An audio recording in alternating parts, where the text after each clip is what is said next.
आज का टॉपिक है ways of government system according to the distribution of power, unitary, federal and confederation ways of government. अगर हम power sharing के according states की distribution देखें तो हमारे पास ये तीन states unitary, federal and confederation जो है गवर्नमेंट्स आती हैं। यूनिटरी सिस्टम जहाँ पे के पावर इज़ नॉट डिवाइडेड और सेंट्रल गवर्नमेंट ही जो है वो होल स्टेट अफेयर्स जो है वो डील करती है। Whereas in federal political system the government distribute power to its federating units. For example, in Pakistan, the federal government, Islamabad, distribute its power to the provinces, Punjab, Sindh, Khyber Pakhtunkhwa and Balochistan. Same as states decide how to organize and distribution power themselves, and they decide these distributions according to their constitution or according to their internal political settings. Governments can also have all the powers held by one central authority, or they can transfer it to lower levels of government. It depends whatever system they prefer or whatever the system they think is better for their system. Many governments, however, have constitutions that are the documents, the in black and white. They distribute power and they sketch the duties, powers and responsibilities of the government. Same as if we see the continuum of government, we see that the unitary way of government, power is not divided. In federal government, the power is divided and decentralized sometimes, but it depends whatever internal settings they have. Sometimes in federal system, when there is not democracy and some other type of governments exist or occupy the democratic system, the power may not be divided in the other units. Same as in confederation, where the different states create an alliance that can be permanent and that can be temporary. If we go in the details how a unitary government works, we see that a form of government, unitary is the form of government in which the power, here power mean the authority of the government is held by one central authority, and the central government which is going to exercise its authority, which has control over the entire state constitutionally, can create lower levels of government like local units, and can dissolve them these powers, but the ultimate authority is considered the whole ultimate authority is held by the central government itself. Same as France and Britain are the best example of the unitary system. The next political system which is mostly used and exercised by the countries having diverse societies, having diverse population. Here diverse mean having different ethnic groups, having different differences among different groups. So maybe groups are smaller, maybe the groups are the larger one, but the country adopt to accommodate those ethnic groups, and they adopt the features of federalism theory. But it is not decided that the countries having the diverse population may adopt the federal system. Countries with not having diversity in the system can also adopt the federal political system. In federal political system, the power is distributed among the different level of governments. Maybe those levels are 3, or maybe those levels are 4. In Pakistan, the power is divided among the central government and provincial governments and the local governments. In some countries, local governments don't exist, and only the central government and the federating units exercise these powers. But these powers are divided and settled down with the consensus in the constitution, and if any government violate the constitution or exercise power or use the power of the other government level or the other government, for example the central government go illegally, go in the and use the powers and work in the federating units with no consensus of the provincial government, then the provincial governments can go and can consult with the judiciary and can restrict the central government to stop their working in the provinces. Federal governments, the first modern federal state is considered United States, where Brazil, Canada, Germany, Mexico, Russia have federal political systems. Here you can see that central government distributes power to its federating units. Same as the central government exercise power in a very limited way.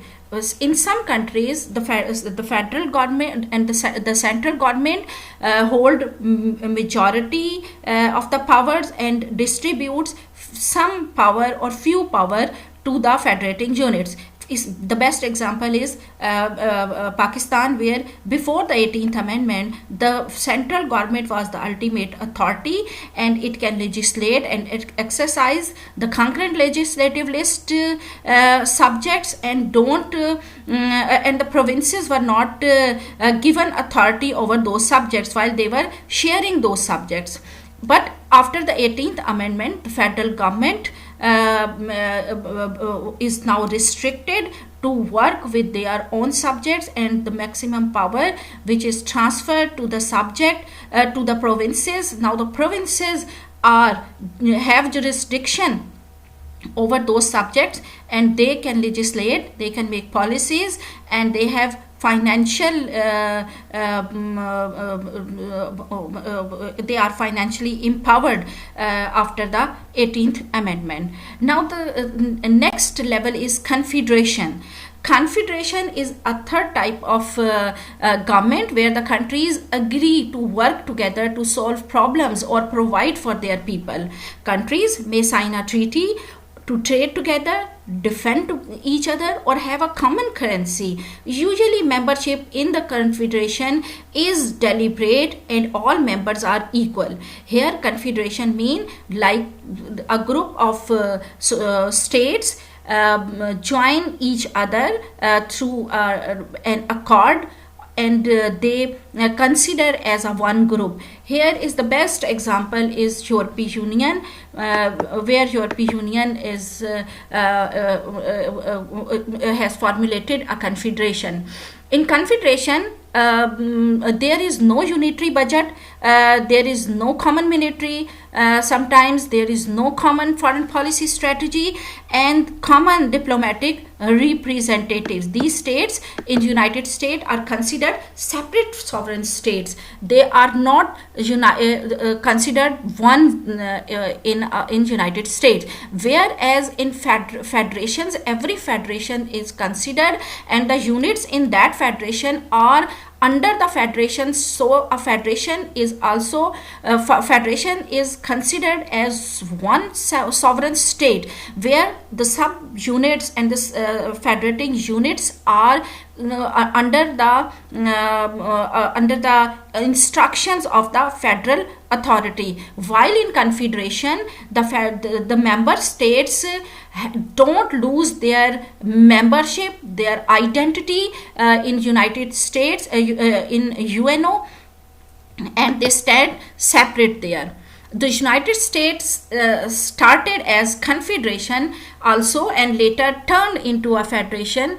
Once the Constitution was created, signed and ratified, the United States ratify all its members. The concept of confederation is similar to the principle on which international organizations stand.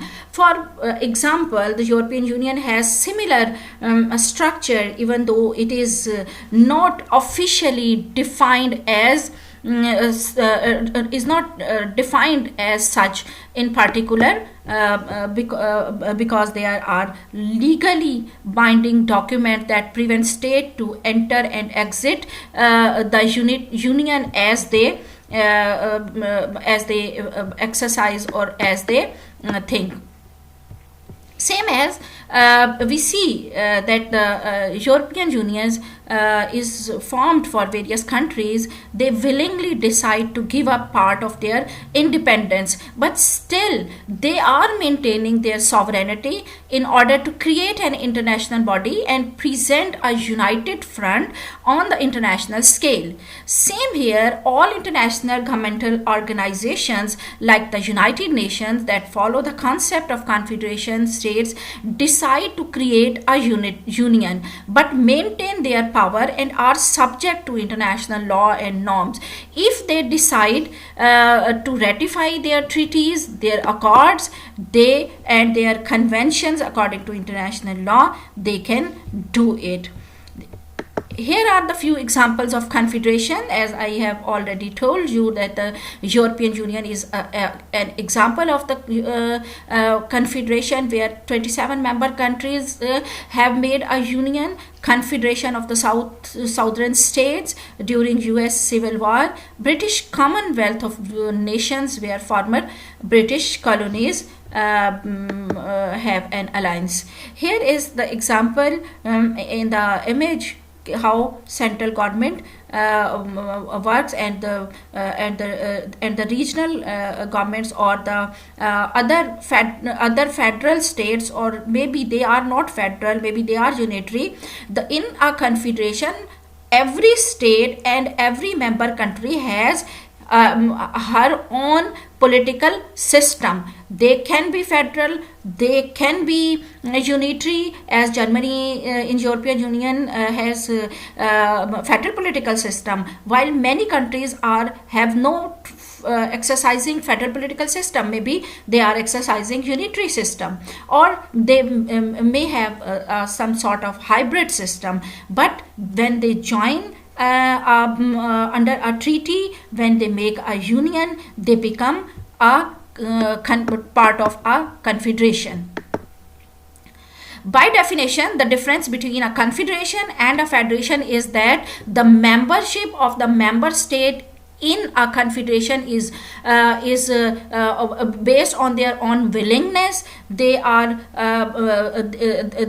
not bound to join that union. But sometimes confederations are inaccurately used in the place of federation. Some nations which started out as confederation retained the word in their titles after officially becoming federations, like Switzerland. Same as America, the United States of America was a confederation before a federation. Same as there is a big difference in confederation and federation. For example, if we see the sovereignty in confederation, sovereignty held by the member states, they don't lose their sovereignty in while after becoming the part of a confederation. But in federation, the units lose their sovereignty and they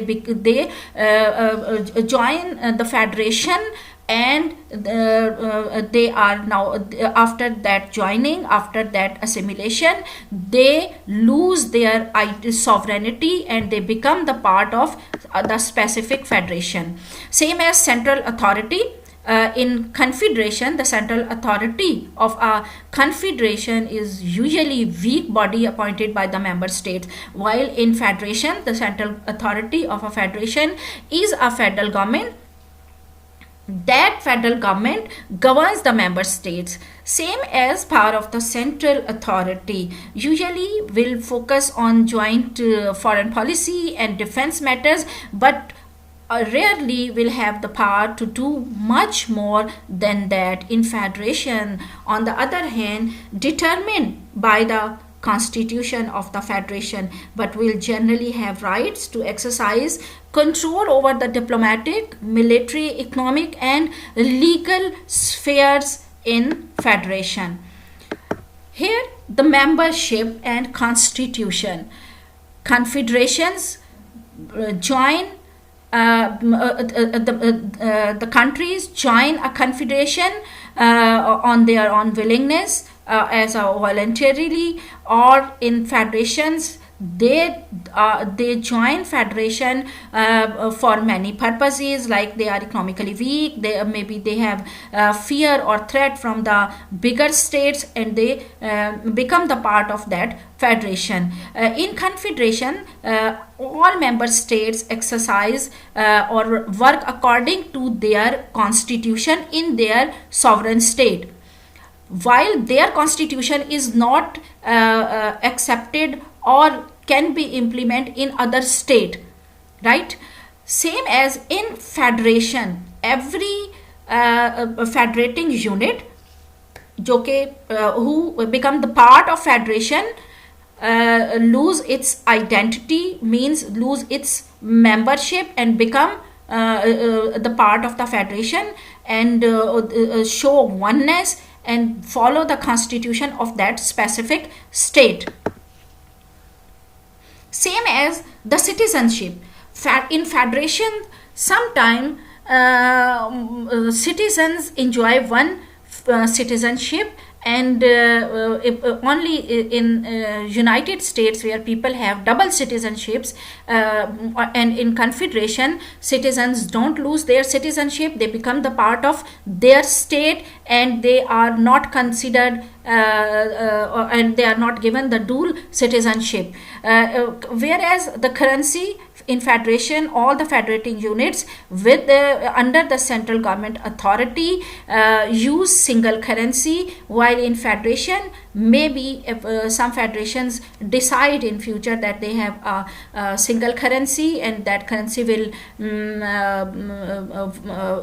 be used in all member states, and sometimes they use separate currency in their areas.